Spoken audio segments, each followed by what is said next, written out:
al inicio de este programa llamado ¿Qué tal Fernanda?, cuya titular Fernanda Familiar ya está a punto de regresar. Mi nombre es Gonzalo Oliveros, que tengo el honor de cubrirla durante estos días. Platicábamos sobre las elecciones del día de ayer en 6 estados del país, y para ampliar esta conversación está con nosotros Fernando Dworak, analista político.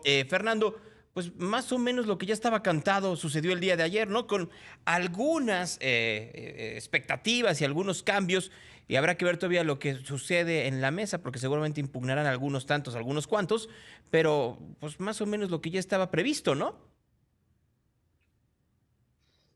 ¿Qué tal, Gonzalo? Qué gusto estar contigo y antes que nada quiero iniciar con una felicitación a mi tocaya Fernanda, que hoy es su cumpleaños y esperando que esté pronto de vuelta también con nosotros. Así será. Y sí, en efecto, como tú muy bien dices, Gonzalo, no había muchas sorpresas, quizás había algunas expectativas, quizás hubo algunos con actos de sobresalto durante el día de ayer, más bien por manejos mediáticos que por otra cosa, pero fuera de eso y más allá de cualquier discusión de fans políticos sobre quién ganó, o qué perdió o qué representa esto, creo que las elecciones de este año nos permiten, si sumamos los resultados de los años anteriores, en hacer una perspectiva de qué ha pasado y qué puede pasar. Por ejemplo,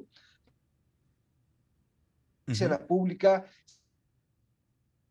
Creo que estamos teniendo algunos no problemas es con la comunicación digital con Fernando Dworak. Ven, les digo que es muy común en estos tiempos, y pareciera efectivamente que hoy el ancho de banda se levantó de malas, ¿no? Pareciera que era de la alianza opositora, porque se levantó como de mala gana, con desgano de poder trabajar. Fernando, ¿sigues por ahí? Vamos en lugar de seguir por la vía digital, utilicemos la vía telefónica tradicional para poder comentar con él las elecciones en 6 estados: en Tamaulipas, en donde nos están escuchando, un gran saludo; en Quintana Roo, donde también tenemos presencia; en Coahuila, perdón, en Durango, en donde también nos están escuchando a través de Imagen Torreón, ahí en la zona de Gómez Palacio; en Aguascalientes, en Hidalgo, ahí son parte de estos 15 millones de mexicanos que el día de ayer eligieron diputados locales, presidentes municipales y gobernadores, ¿no? Entonces, viendo cómo salieron, pues de estos 15 millones que, como les decía hace un rato, son más o menos el 11-12% de la población en general. Le platicaba yo con Fernando que, así que ustedes digan que hay muchas sorpresas, en realidad no las hubo. Fernando, ya lo tenemos por ahí. Creo que todavía no, pero bueno, mientras lo tenemos, obviamente entre las discusiones que se dan, pues es ver cuál es el crecimiento de Morena y bajo qué condiciones hacia el 2024, la manera en la cual esto da paso a una mayor actividad política y mucha perspectiva hacia la elección presidencial, como, así como lo mencionó el presidente López Obrador, van a jugar los distintos precandidatos que también están haciendo campaña. Fernando.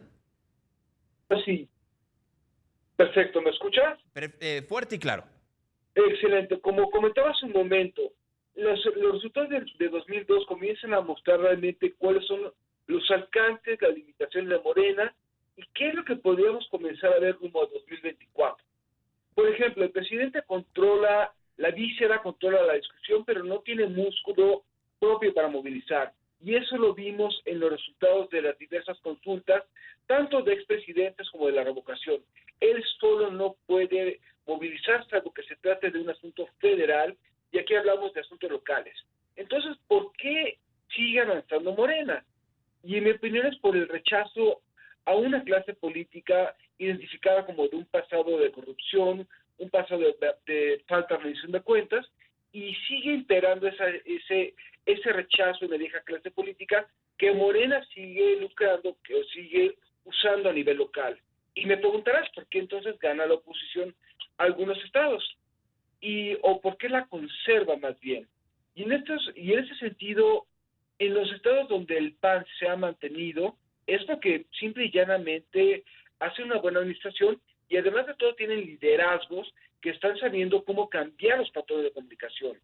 Si vemos la comunicación de Mauricio Curi, de Maru Campos o recientemente de Tere Jiménez, estamos hablando de una nueva forma más allá del acartonamiento político habitual, y además hay una clara reducción. Son partidos competitivos, son partidos que no se han atascado, no se han estancado en diversos puntos de poder, y eso les ha permitido sobrevivir. ¿Y qué significa esto rumbo a 2024? Esto concretamente rumbo a 2024 significa que si la oposición quiere realmente, más allá de la idea de unirse todos los partidos contra Morena, tiene que comenzar a ver que hay un rechazo, se tienen que relanzar muchas cosas más allá de apostar por viejos rostros, y necesita haber una autocrítica, necesita haber una idea clara de que hubo un error, de que hubo omisiones que permitieron que Morena ganara y siga avanzando a nivel local, y eso implica naturalmente retomar la credibilidad de la ciudadanía, pero creo que ya a partir de este año podemos ver los alcances y las limitaciones de Morena rumbo a 2024 para quien quiera interpretarlas. Bueno, a ver, sí, tiene varias limitaciones, pero mientras tenga dos cosas que bien mencionaste, Fernando. Una es una oposición o desarticulada o poco atractiva, y por el otro lado, a gobernadores que hacen una negociación para no meterse, vamos a dejarlo de la manera más suave, no meterse en la elección y que entonces empiece a avanzar Morena dentro de sus estados, como fue el caso de Hidalgo o el caso de Oaxaca, pues creo que también la oposición a la Cuarta Transformación la tiene muy complicada. Yo más que no meterse, diría con cola que les pisen. Bueno, yo dije que lo iba a decir muy suavemente. Y eso implica realmente que tanto van a aprender los partidos políticos a apostar por cuadros nuevos, a apostar por medidas de transparencia, porque sigue ganando la oposición en algunos lugares porque hace las cosas bien. Es decir, tenemos en los estados donde se han conservado carreras locales sólidas, carreras locales que se han construido bajo otras premisas. Y aquí es la gran pregunta para mí, mi estimado Gonzalo. ¿Los partidos políticos van a apostar por un cambio de liderazgos, aun cuando pierdan el control sobre candidaturas, o van a querer controlar candidaturas de manera vertical como lo han estado haciendo, con el riesgo de que pierdan a los jóvenes, con el riesgo de que pierdan a indecisos y vayan yendo poco a poco a la línea de flotación del 3 al 5%? Eso parece que está tomando que está haciendo el PRD, eso pareciera que está tomando el PRI, pero yo creo que aquí es no tanto qué van a hacer los partidos en sí mismos, sino qué tanto nos vamos a indignar con todo el mundo y no solamente con un solo lado de la discusión. Ahora, estamos hablando dentro de la parte muy política y dentro de la grilla, vamos a ponerlo muy fácil, pero dentro de la realpolitik y lo que pasa en el día de la elección, en donde todavía hay alegatos de que se compra voto, de que hay otro tipo de movilización y, por supuesto, de la intromisión del crimen organizado. ¿Qué hacer bajo esas condiciones? En primer lugar, tenemos sobre el tema de la judicialización o las controversias, tenemos un sistema que está sobreregulado hasta el absurdo. Y esto es una consecuencia normal del tema. Es decir, cada elección vemos esta judicialización, vemos controversias, pero todo está hecho para que se incentive esto y se trate de ganar en tribunales lo que no se ganó en urnas. Por ejemplo, recordarás a los partidos políticos que perdieron el registro el año pasado, como el PES 2.0 o Redes Sociales Progresistas, trataron de judicializar los resultados para ver si con eso rasgaban el 3%. Sobre el crimen organizado es un tema que es mucho más profundo. El crimen organizado ha estado siempre presente desde hace muchos años en la política mexicana.